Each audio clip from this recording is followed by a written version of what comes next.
कबीले अरब की एक हसीन लड़की एक अरब लड़के पर आशिक हो गई और फिर आस्ता आस्ता लड़के को भी उस लड़की से मोहब्बत होती चली गई। मगर ख़ानदानी दुश्मनियों और कबायली तसादुम के बाइस उनकी पुरअमन तरीके से शादी होना किसी सूरत मुमकिन नहीं था, जिसके बाद दोनों ने घर से भागकर शादी करने का फैसला कर लिया। लड़की ने कहा कि मेरे पास एक तेज़ रफ्तार ऊँटनी है, हम रात को नदी पार करके दूसरे शहर रवाना हो जाएंगे। लड़के ने भी हाँ करके अपनी रजामंदी का इजहार कर दिया।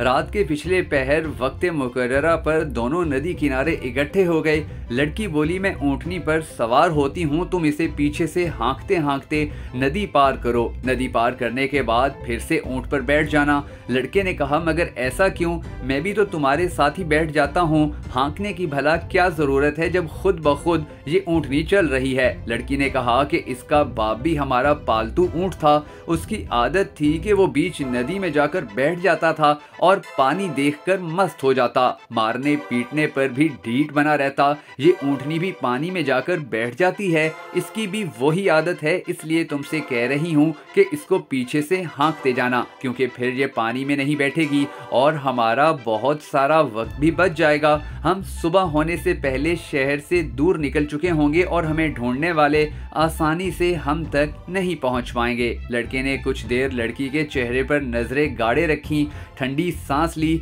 थोड़ी देर गहरी सोच में गुम रहा, जैसे वो कोई बहुत पुख्ता इरादा कर चुका हो। वो बोला, हम भागकर शादी नहीं करेंगे, मुकद्दर हुआ तो हमारा निकाह हो जाएगा, नहीं तो जो रब की रजा वही हम कबूल करेंगे, तुम वापस अपने घर चली जाओ। लड़की ने कहा, तुमने इस तरह अचानक अपना फैसला क्यों बदल लिया है। इस पर लड़के ने जवाब दिया कि इस ऊँटनी के बाप की खसलत इसमें मुंतकिल हो गई थी, तो क्या मेरी खसलतें मेरी बेटी में और आने वाली नस्ल में मुंतकिल नहीं होंगी। आज मैं तुम्हारे साथ भाग रहा हूँ, कल मेरी बेटी किसी और के साथ भाग जाएगी। ये कहकर वो लड़का वापस पलट गया और खुदा की करनी ऐसी हुई कि कुछ अरसे बाद उनके कबाइल आपस में शेरो शुक्र हुए तो उन दोनों का एक दूसरे से निकाह हो गया। इसीलिए कहा जाता है कि दुनिया मकाफाते अमल है, कि इस दुनिया में आप जैसा करोगे आपको फिर वैसा ही भरना पड़ेगा। और ये भी ज़रूरी नहीं है कि अगर आप किसी का हक खाते हैं या किसी से ज्यादती करते हैं या किसी की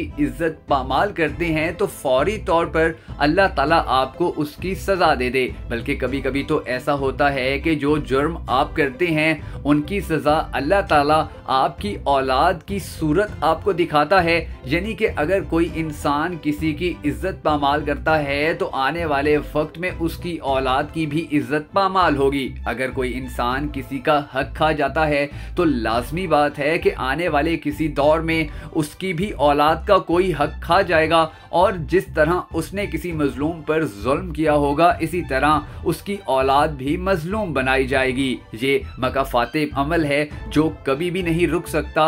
इसलिए कहा जाता है कि अगर कोई नेक इंसान दुनिया में नेकियां करेगा तो यकीनी तौर पर दुनिया भी उसके और उसकी औलाद के साथ नेकी करेगी।